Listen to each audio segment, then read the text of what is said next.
assis sur son trône lunaire, son sceptre à la main, et il en impose notre empereur dont on parle aujourd'hui. C'est parti.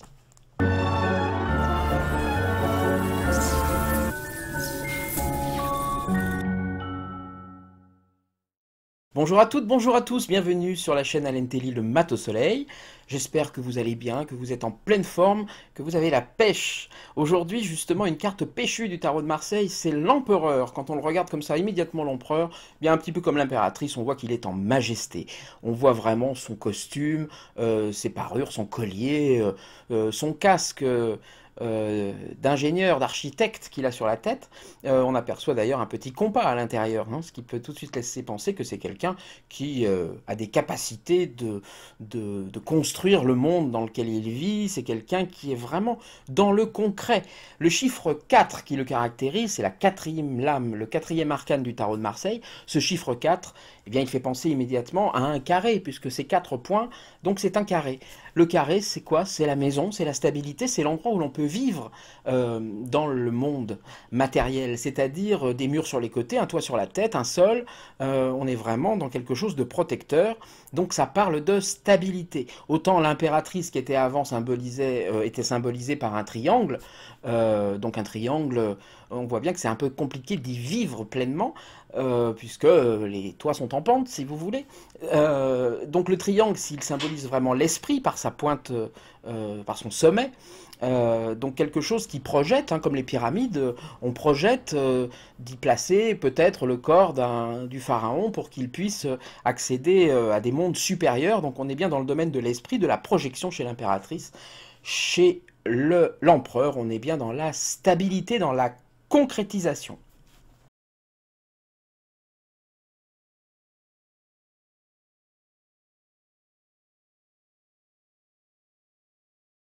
Alors cette stabilité, ce plan concret vraiment que représente l'empereur, on le voit dans plusieurs éléments qui sont dans cette carte. On voit notamment la main qui tient son sceptre, on voit qu'elle est plus grosse que l'autre. On voit que sa main gauche, la main de la sensibilité, la main vraiment de l'émotionnel, elle est dans sa ceinture, c'est-à-dire que il peut s'en servir, mais là elle est mise un peu de côté. Il est surtout lui dans sa main puissante, qui est sa main droite, qui est sa main vraiment du concret, de la concrétisation, de l'action, et c'est là qu'il tient son sceptre.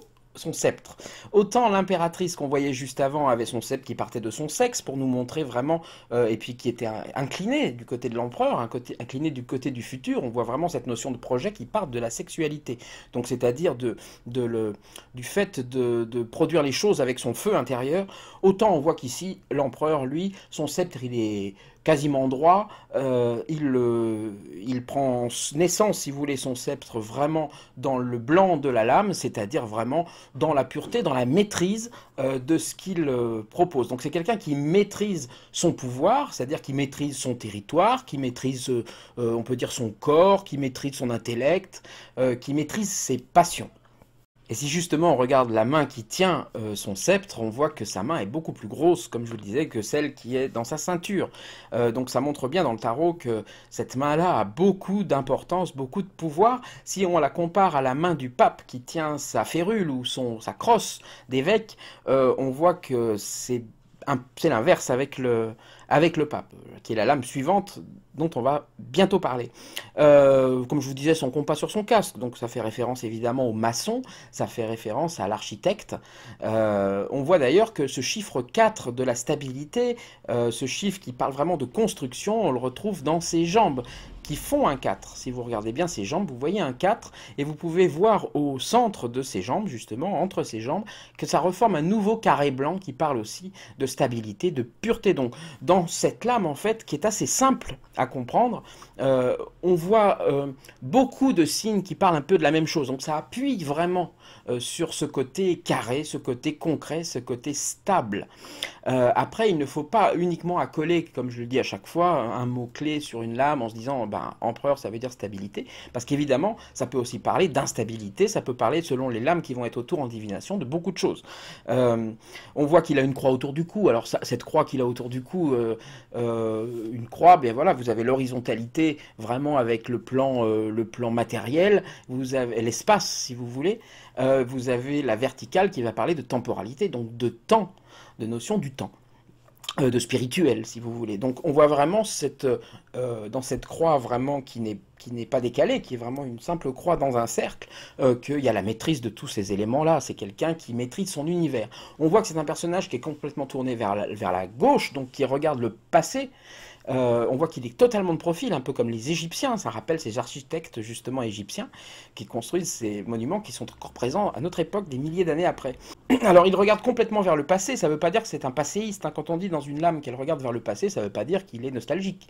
Ça veut dire qu'il contemple l'univers construit, l'univers réel, l'univers qu'il a bâti, l'univers qu'il domine, si vous voulez. Donc c'est pour ça qu'il est complètement tourné vers ce passé. Mais comme certaines lames du tarot de Marseille, on voit que son sceptre, il est un petit peu au niveau de son regard également. Donc ça veut dire aussi qu'il contemple son pouvoir. Il regarde l'impératrice, qui le regarde aussi, hein, c'est la lame d'avant, mais il contemple son sceptre. Donc ça veut dire que c'est quelqu'un qui est aussi satisfait de son pouvoir, qui est capable justement de l'assumer, son pouvoir, mais en même temps d'en être fier et de ne pas vouloir le perdre. Donc c'est quelqu'un qui peut faire preuve d'autorité et d'autoritarisme dans certains cas. Et puisqu'il prétend savoir gérer ses émotions, c'est donc quelqu'un qui veut qu'on le prenne comme cela. Donc c'est quelqu'un qui est capable d'avoir beaucoup d'émotions, de les ressentir très fortement, mais de les garder pour lui. Donc c'est une personne qui peut facilement se retirer dans sa grotte et il ne veut pas être vu en position de faiblesse.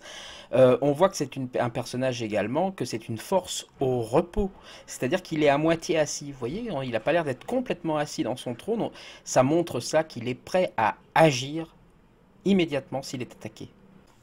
D'ailleurs, son casque, qui est plutôt un casque de chantier, on va dire, d'une certaine époque, mais c'est un casque un peu de guerrier aussi. Et donc, on voit que c'est quelqu'un qui est voilà, il faut faire attention, si vous attaquez à ce personnage-là, les choses doivent être quand même bien construites pour pouvoir le persuader ou le convaincre. Si vous l'affrontez de front sans les armes qu'il faut, ou si vous passez trop par... c'est un dominant, si vous voulez, hein. C'est comme dans le commerce.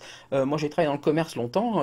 Moi, j'aimais bien les clients dominants. C'est-à-dire, ça ne veut pas dire que j'aimais être dominé, mais ça veut dire que dans le commerce, un client dominant, c'est pas les clients préférés des gens qui font du commerce, mais finalement, quand on aime ce métier, qui est pas si mauvais que ça, qui, moi... j'ai laissé tomber un bout d'un moment parce que, voilà, je préfère me consacrer à d'autres choses plus intéressantes, on va dire. Moins lucratives, mais plus intéressantes. Euh, un client dominant, c'est quelqu'un qui vient et qui vous dit « je veux ça ». Ça donne quoi, ça apporte quoi, machin. Vous lui répondez clairement à ces questions. Vous n'avez pas besoin de l'emberlificoter, de le charmer, de le séduire. Si ça lui plaît, il prend. Ça lui plaît pas, il prend pas. Donc c'est des gens qui sont capables de payer cher quelque chose parce qu'ils le veulent. Point. Poum. Au revoir, ça prend pas longtemps, c'est réglé. Il y a des clients beaucoup plus qui viennent, il faut les séduire, il faut leur parler de leurs vacances, leur machin. Moi j'aime beaucoup la communication, mais c'est des clients qui nécessitent plus d'énergie. Un client dominant, finalement, si vous ne le prenez pas pour votre ego, comme comment il me parle celui-là, c'est le client facile. Je pense que toute personne qui a travaillé dans le commerce le sait. Mais là je digresse comme d'habitude, mais quelque part je me dis souvent que c'est dans ces petits exemples perso comme ça, qu'on arrive justement à mieux faire passer un sens un peu plus précis à la lame que simplement une juxtaposition de mots qui finalement sont des fois pris un peu trop strictement. On voit que autant l'impératrice, elle imaginait, elle pensait le monde, autant l'empereur, lui, il le concrétise, il le fait rentrer dans le réel. Alors, effectivement, on parle d'autorité, on parle d'excès d'autorité aussi, on peut parler aussi de petit dictateur dans ce personnage, parce qu'il est sûr de son fait, il est un carré, quoi. Voilà. On parle donc de chef d'entreprise, on parle évidemment de père, on parle d'autorité, mais comme on parle d'autorité, on peut aussi parler de gouvernement, et il m'est venu cette idée-là quand j'ai regardé cette lame pour la préparer ce matin. Si vous regardez le 4 que fait ses jambes, vous l'associez vraiment à la coudoir qui part un peu en demi-lune, comme ça. Vous l'inversez, voilà, vous essayez de voir un petit peu le rapport, et vous pouvez y deviner le symbole de Jupiter, qui va très bien à l'empereur. Et quand on parle d'autorité, on peut parler aussi de président de la République, Jupiter, vous voyez ce que je veux dire. Alors, est-ce qu'il se prend pour Jupiter, ou est-ce qu'il l'est vraiment? Ça, aucun message non verbal ne sera diffusé dans cette chaîne qui ne fait pas de politique. Voilà, donc j'essaierai de rester totalement neutre sur ce plan-là, et rien ne sera décelable dans mon visage. Vous avez également ce personnage qui a un bouclier, donc Quand on parle bouclier, on parle défense, on parle protection, on parle dans les deux sens, hein. C'est un personnage qui sait se défendre, il a un bouclier, et il sait également protéger les autres avec son bouclier. On voit que l'impératrice avait également son bouclier, mais on voit que la main de l'impératrice, elle est sur l'aigle. Donc quelque part, l'aigle du bouclier de l'impératrice, autant il parlait de tendresse, de protection tendre, autant l'aigle de l'empereur, lui, il parle vraiment de sécurité. C'est vraiment le bouclier des forces de l'ordre, si vous voulez. C'est celui qui va protéger le pouvoir. Après, dans son costume, que vous pouvez voir comme étant bleu aux extrémités, rouge au centre, comme l'impératrice, on voit que c'est quelqu'un qui utilise le mental pour se protéger des émotions. Donc c'est pas quelqu'un qui se laisse l'empereur dominer par ses émotions en apparence. C'est quelqu'un qui peut dans son allure, si vous voulez, donner l'impression de stabilité, de sérénité, qui peut bouillir à l'intérieur, ce qui est bien montré par son blason rouge. On voit évidemment aussi cette collerette avec, vous voyez, en rameaux comme ça autour de son cou. Donc ce sont des lauriers, c'est vraiment quelqu'un qui a eu des victoires, quelqu'un qui sait combattre, qui montre un petit peu ses médailles. Et puis on a ce médaillon au centre voilà, qui est vraiment sur le plexus, qui montre tout son pouvoir et que c'est quelqu'un, il montre au monde qu'il est stable et qu'il n'est pas ébranlable facilement. On remarque également ces petites pattes doigts qu'il a ici, hein, au nombre de 3. Alors la patte doigt, généralement dans l'iconographie, ça fait, dans l'iconographie comme ça, spirituelle, d'initiatique si vous voulez, ça fait vraiment référence aux Templiers qui plaçaient justement ces pattes doigts, pardon, sur des auberges, sur des choses comme ça pour qu'ils sachent entre eux que c'était des lieux de rendez-vous. Ce sont des signes de reconnaissance, des signes de fraternité. On retrouve ces pattes doigts dans plusieurs lames du tarot, majeur et mineur, hein, dans la justice, dans le valet de bâton, je crois, dans la reine de denier. Enfin, on retrouve ces pas de doigts comme ça, disséminés un peu au cœur du jeu, et ça peut parler d'une certaine fraternité. Alors, donc il est intéressant, je ne vais pas développer là, mais il est intéressant de regarder quels sont les liens de tous les personnages possédant des pas de doigts. D'autant qu'elles n'apparaissent pas dans tous les tarots et peut-être pas dans le vôtre. Donc ne vous inquiétez pas si vous n'avez pas les pas de doigts, c'est pas grave, ce sont des signes qui sont simplement pour travailler le tarot un peu plus loin. Ce que je vous invite à faire, si vous aimez, vous mettez vraiment à aimer le tarot, si vous l'adorez, eh bien c'est d'en acheter plusieurs, et puis de les observer, de les comparer, de voir pourquoi, quand ils ont été faits, de qui s'est inspiré l'auteur pour pouvoir faire sa reproduction, parce que ce sont souvent des reproductions d'anciens tarots, hein, évidemment. Voilà, vous avez plein de sites pour trouver des vieux tarots, ça peut devenir une passion très vite. Et en tout cas, vous apprenez beaucoup en regardant des vieux tarots. On voit que les feuilles au sol, il y a des petites feuilles sur le sol qui sont ici chez l'empereur ou jaunes ou un peu brunes ou un peu, ça dépend des tarots. On voit que chez l'impératrice, elles sont souvent vertes ou en tout cas d'une couleur plus neuve, si vous voulez. Donc on voit que dans ces petites herbes sont souvent au nombre de 6 chez l'empereur, et ce qui peuvent varier d'un tarot à l'autre, enfin tout ça c'est pas de grande importance. On voit que ça peut avoir de l'importance hein, si vous regardez dans le détail, mais je ne peux pas détailler là parce que vous n'avez peut-être pas le même que moi. On voit justement que ces herbes elles ont mûri, hein, c'est comme au moment où on cueille le fruit, eh bien les herbes commencent déjà à brunir au soleil, etc. Donc ça parle de maturité, tout simplement, ce signe-là. Comme je le répète depuis la papesse, je crois, vous avez toujours ces 4 choses-là, le battleur, la semence, la papesse, la germination, c'est-à-dire vraiment elle couve son œuf, la couvaison, quoi.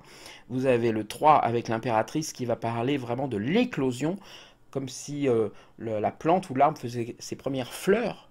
Et puis après arrive l'empereur où là c'est vraiment le fruit, c'est vraiment le cerisier qui était blanc en fleurs d'un seul coup, tchac, devient rouge de cerise. Et ça c'est vraiment la force de l'empereur, c'est la récolte. Donc voilà, je crois que j'en ai assez dit sur l'empereur, ça peut paraître un peu sommaire, il y a beaucoup de choses certainement à dire d'autres sur l'empereur, on peut parler des heures de chaque lame, mais ça me paraît assez clair par rapport à ce qu'est l'empereur, qui est une lame assez simple à comprendre. À partir du moment où on comprend le carré, la stabilité, on comprend que c'est quelqu'un qui aime son pouvoir, qui qui peut, comme un roi, dans le tarot, ça on le verra dans les arcades mineures, aussi fournir des conseils, aussi qui est prêt à gérer les équipes à partir du moment où les choses sont quand même faites d'une manière cadrée. Voilà, on comprend sa personnalité et ça me paraît bien suffisant pour cette lame qui a le mérite d'être franche, comme l'empereur, comme un bon 4 qu'il est. Je vous souhaite une bonne journée, une bonne soirée selon l'heure à laquelle vous me regardez. Je vous dis à bientôt pour la lame de l'amoureux. Pour la lame du pape, pardon, la lame 5. N'hésitez pas à me laisser des messages, n'hésitez pas à mettre un petit pouce bleu, ça m'encourage. N'hésitez pas à vous abonner si ça vous plaît, si vous voulez être informé de la suite. La petite cloche. Voilà, ça me fera plaisir. N'hésitez pas à me laisser des commentaires et j'y répondrai à chaque fois. Je vous souhaite une bonne... ce que vous voulez et je vous dis salut, salut.